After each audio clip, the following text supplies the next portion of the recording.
Thank you for joining us, everyone. Let's begin with the major stories that made headlines in the week. And our President Tinubu has announced that his administration will continue to provide strong support for public-private partnerships aimed at creating dignified work and employment opportunities for Nigerian youth. This is according to a statement released in the week by the Special Advisor to the President on Media and Publicity, Mr. Jurin Gelali. Speaking at a meeting with the President and Chief Executive Officer of Mastercard Foundation, Ms. Rita Roy, President Tinubu says Nigerian youth are vibrant, talented, eager to learn, and ready to compete globally. The President commended Mastercard Foundation's initiative, which aims to create 10 million jobs for young people in Nigeria, noting that the program aligns with his renewed hope agenda for economic development and job creation. On our part, Mastercard Foundation CEO Ms. Rita Roy informed the President that the Foundation's focus on education and financial inclusion in Africa, particularly Nigeria, aims to impact 30 million young Africans by 2030. And away from there now, the Minister of Solid Minerals Development, Dr. Dele Alaki, says the ministry is partnering with the Global Extractive Industries Transparency Initiative to drive reforms in the sector. Dr. Alaki disclosed this while receiving a delegation led by the Executive Secretary in Nigeria Extractive Industries Transparency Initiative, Dr. Ogbonayaoji in Abuja. The minister expressed the federal government's commitment to work with 80 and N80 in advancing economic-driven strides in the solid mineral sector. On his part, N80's Executive Secretary said the visit was to interface with the minister on areas of support that would strengthen its operations and that of its agencies. I want to assure you that for us in this ministry, we see 90 or 80 as a partner. Your objectives synchronize with ours. So we don't even see us performing optimally without your input.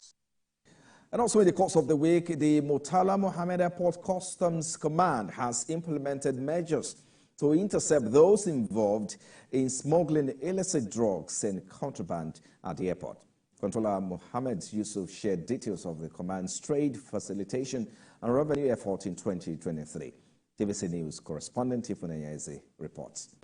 Rendering the command's activities in 2023, Controller Mohammed Yusuf revealed remittances of 90.4 billion naira to the government, surpassing the 2022 revenue collection by 20.6 billion naira. Revenue generated is 90 billion, 426 million, 185,000, 447 million, and 1 kobo, as compared to 69 billion, 76 million, 509,000, 597 naira, and 79 kobo, with a difference of about 20 billion, 657,000. 667 million, 657,000, 849 naira and 22 kobo, depicting an increase of 29.61%. Stating the command's 2024 revenue target of 143.7 billion naira, Comptroller Mohammed Yusuf emphasized stringent measures to address recalcitrant traders and prevent revenue leakages. In area of anti-smuggling, the area has been able to make arrest of 10 seizures in 2023. The items include tramadol, military camouflage jackets, military hardwares, counterfeit medicaments, dried shark fins and dried donkey genitals with a cumulative duty paid value of 47 billion, 207 million, 427,000, 389 naira, and 84 kobo. Seizures we have are mostly drugs. Mostly drugs, tramadols, not within the threshold. That's 225 mg. And you see, we had even called the airlines that are involved in carrying this item because we believe that there's no how that they will now claim they don't ignorance of the item. So we want to use that. I've called severally to sanction them. He also highlighted increased interagency collaboration, leading to more seizures of illicit freight cargoes. Ifunanya Eze, TVC News, Lagos. And away from there now, the National Bureau of Statistics says the Nigerian Railway Corporation generated 1.49 billion as revenue from passengers in the third quarter of 2023. This is contained in the NBS Rail Transportation Data for third quarter and fourth quarter 2023 released in Abuja.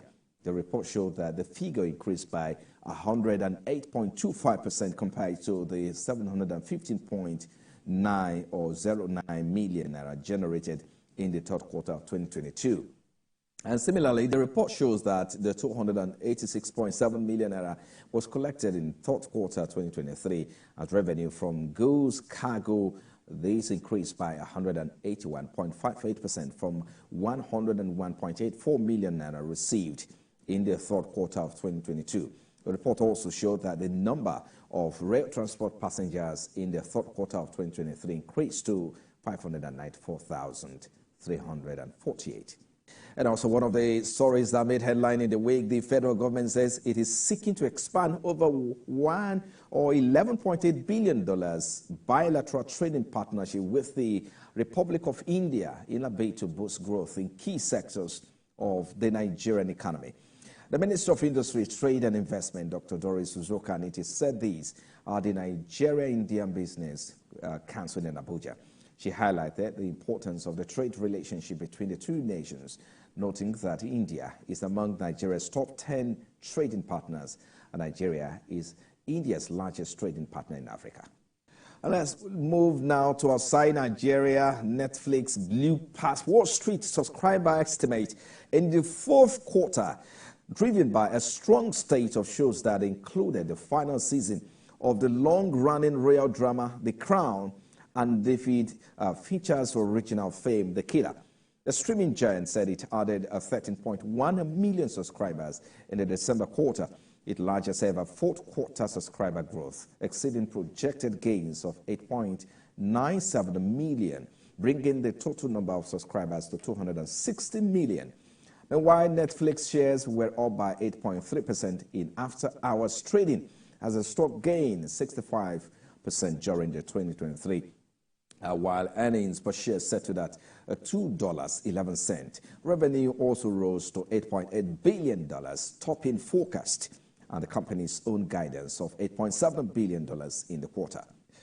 And finally, with the news, Microsoft stock market value crossed the $3 trillion milestone for the first time in the week, retaining its place as the world's second most valuable company, just behind Apple. Microsoft and Apple shares have been vying for the top spot as the most capitalized stock on Wall Street since the start of the year, with the iPhone maker briefly losing its crown to the software giant's earlier in January. Shares of Microsoft hit a record high of $405.63, or by 1.7%, enabling it to breach the $8 or $3 trillion market capitalization level.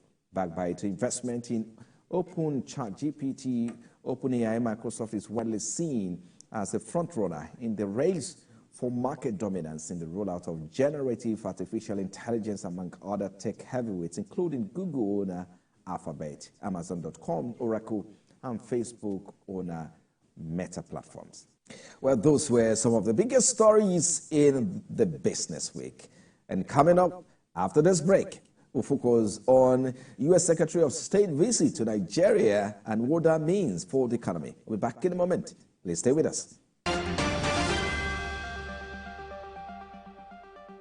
You've been watching the business week coming to you from our studios here in Lagos, the nation's commercial capital. Let's get into our conversation for today. And of course, in the business week, U.S. Secretary of State Antony Blinken visited Nigeria as part of his tour of 4 African countries. Mr. Blinken met with President Bola Tinubu to discuss the strategic partnership between the two nations and how to enhance collaboration on various issues, as well as mutual interest in trade, investment, and development. Well, Mr. Blinken also promised $45 billion to Nigeria and other countries. Well, for more perspective, I'm joined by Mr. Oladipo Ajayi, head of fixed income at Chapel Hill.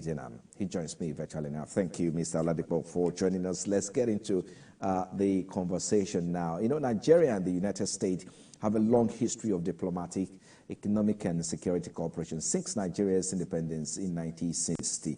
Well, let's explore Mr. Blinken's visit to Nigeria. How significant is his visit at this time, and what do you think Nigeria can glean from his visit? Well, for me, I think the first thing that comes to mind is the fact that United States as a key Nigerian ally also understood what Nigeria is actually going through in such a time like this.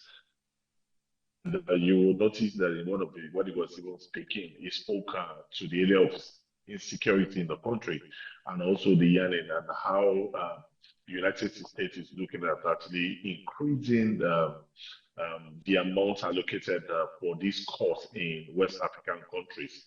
And so it comes to mind that I think the much awaited help in some sectors is actually coming in. And it also means that people, countries like the United States actually understood what Nigeria's and West African countries are currently going through in such a time like this, and also are ready to do their bit to actually ameliorate the situation. Thank you so much. That's well said, Mr. Oladipo. But quite a lot of key issues were discussed, including security cooperation, investment drive, and technology, among other key issues, were touched on. I mean, what key areas of cooperation between the two countries require the most attention, if I must ask? I think we don't even need to talk too much about this. We know the key thing that require urgent attention is the area of security. And you and I know what has been happening in Nigeria as a country. You understand what has been happening in West African countries. We saw the level of coup d'etat that happened in Africa in the last 12 months. So it tells you that currently the main key issue or key thing that we need to actually urgently attend to the area of security. And that is affecting a lot of things. It's also affecting the economic activities in the country. Like we all know, farmers cannot easily access their farm. Bandits are actually terrorizing the northwest of the country. When you look at the northeast, you have Boko Haram actually terrorizing as well. And we get to North Central now. Kidnapping is now more like the order of the day. And he actually emphasized that most investors, they love Nigeria. They felt that there's a lot of opportunity in Nigeria. But one of the key things that actually pushing them away is this issue of insecurity. So it simply means that if you can actually nip this in the bud, it simply means to us as a country that our current problem is half solved. As you mentioned earlier, insecurity is a concern. We do know that banditry, for instance, is alarming. It's at an alarming rate. One will think that the president will use this window of opportunity to get the backings of the U.S. What kind of negotiations will apply here to ensure a fair, mutually beneficial trade relationship between the two countries? Of course, if they are investing in the country, I mean, they want to ensure that their funds is also safe, isn't it? Well, first and foremost, I think we need to go back to the genesis of this meeting because I feel the meeting spurs from the activity that happened in Washington in November 2022. And to my mind, Africa is more like the new oil ground. Africa is a fertile ground that every developed nation is trying to actually partner with or partake in the benefit that comes from Africans. We notice currently that countries like the United States, Russia, China, even France are currently trying to actually partner with African countries, knowing fully well that there's a lot of opportunity that's currently still in Africa. Africa is blessed with natural resources, but the transformation and then bringing these natural resources to more like a finished product that can actually bring that great benefit to the country is one of the key problems that Africa is facing as a zone. And I also want to remind you of President Tinubu's statement at United Nations General Assembly, where he actually mentioned that we are not begging as a country. We are only looking for, or we are not begging as a continent. We are only looking for people that will partner with us, that will help us transform or move the crude resources that we have in African zone to more like a finished product that can be exported to developed nations. And that is exactly what is currently on the table when it comes about trade. It simply means that we have the resources, we have natural resources. Nigeria is blessed with oil, Nigeria is blessed with gas. Nigeria is blessed with lithium and many other things that are natural resources. But we need capital to actually be able to actually invest into these things and transform them to more like a finished product. And we all know that in the process of transformation, that's where you create job, and that is where you create job. In the process of exporting this thing, that's where you generate foreign exchange. And that is how to actually stabilize Africa as a zone. So it's not, we are moved from the era of grants and aid. We are coming to an era where we feel that what we need from most of these foreign countries is to partner with us and help us transform our natural resources into what is acceptable globally. And I think that's exactly what the countries, the president currently putting on the table. To United States, that okay, we want your money. We have the expertise, we have the natural resources, but what we need is the finances. And what we can do is that we can partner together so as to ensure that we bring to manifestation this cost. So I think this is exactly what will be on the table for such a meeting. Now let's talk about fiscal consolidation and prudence. What role can the U.S. play in supporting Nigeria's efforts to achieve fiscal and monetary policy consolidation that will impact on the business environment? And I mean, that is key. We need to talk about fiscal and monetary consolidation and what the government is doing. So there are two key things that like you mentioned. You mentioned the area of insecurity, and you also mentioned the inability of investors to actually repatriate funds. And this is two key things that we feel that have been depriving Nigeria of available investment. And sincerely speaking, there's a lot of money flying around waiting for investment destination. Nigeria as a country is one of the biggest country that can actually enjoy such flow. Nigeria has a very good number of population, and also the fact that our population is even young, it makes a lot of sense. Nigeria, the average population of Nigeria is like 20 years. And when you compare to most of these developed nations where their population is more like aging population, it tells you that Africa and Nigeria as a country has a great opportunity and has a lot of things to bring to the table. And so when you look at the issue of fiscal consolidation, I think that the area we are talking about the area of insecurity. Another area that I also think we need to talk about is the area of corruption. And because sincerely speaking now, corruption has actually reaped Nigeria of many benefits. It has reaped us of many infrastructural development. And the key thing is that most of these funds, they are actually repatriated to some country. Most of these developed nations are also beneficiary of some of these funds. We've been, I think, since the death of General Sani Abacha, we've got a series of cash flows from the money stack abroad, and I think on the part of the United States, they also need to actually help Nigeria as a nation to actually ensure that people find it very difficult to repatriate corrupt funds into their zone. As much as Nigeria is putting all those measures in place within EFCC, ICPC, and all those things, also the countries like the United States should also assist in a way to actually deter inflow of fraudulent funds into their country. I think by so doing, that to some extent will also help this country as a whole to be able to actually have enough of what we have to actually be able to develop our country as a nation. And also on the part of the government as well, we need to be disciplined. And when I mean discipline, this is not a time to continue to throw parties. This is a time for us to sit down and see how much cost we can cut. I was actually very excited when President Tinubu came out to say that there is cutting the central ranch.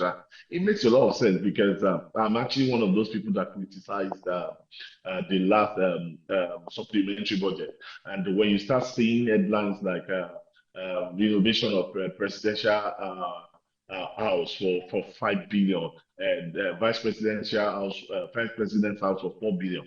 For me, I don't think it's something we need to do in times like this.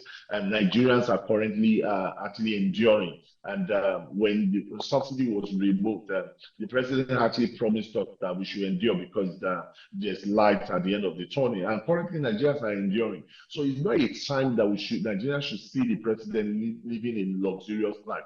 It's a time that we also want to see the president also enduring as much as we're doing, so that when it gets to the end of the tunnel where there's light, we can all celebrate together as a nation.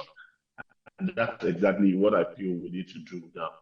Well, two things before I let you go. Impacts of climate change and global warming cannot be overemphasized. I mean, and we do know that the U.S. is at the forefront in the fight against climate change. And so how can Nigeria leverage these visits, Mr. Blinken's visit, to address these global issues? And finally, what are the key takeaways for you from Anthony Blinken's visit to Nigeria? Of course, and again, there are insights that one can say we can use to further strengthen Nigeria-U.S. bilateral relations. I think that in the area of that side, we need as a country to actually try and ensure that we are in compliance with the global requirements around this, because you and I know that climate change is actually real. It's not something, it's not a mirage, it's something that is real, it's something that we're already witnessing.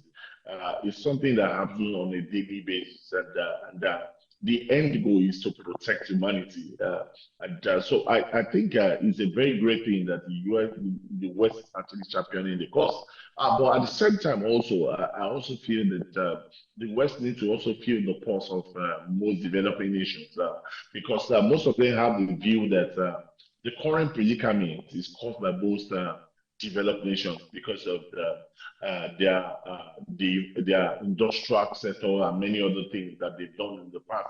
And so most of them are of the view that you cannot tell us to actually align when we know that you are the cause of this thing, that you are the major cause of this thing. So I think this is the time where the West needs to actually sit down with most developed nations and make them understand the full impact of this, and also get them to understand that because a country like Nigeria now, using up coal and all those are some of the things that we are trying to actually remove, or actually ensure that it's not something that that is still being done as we speak. If you notice, most manufacturing companies, they are moving away from coal and they are moving to more like clean energy for production. At the time, Dangote Cement was actually using coal for production, but now they moved to gas, and most companies are also moving from more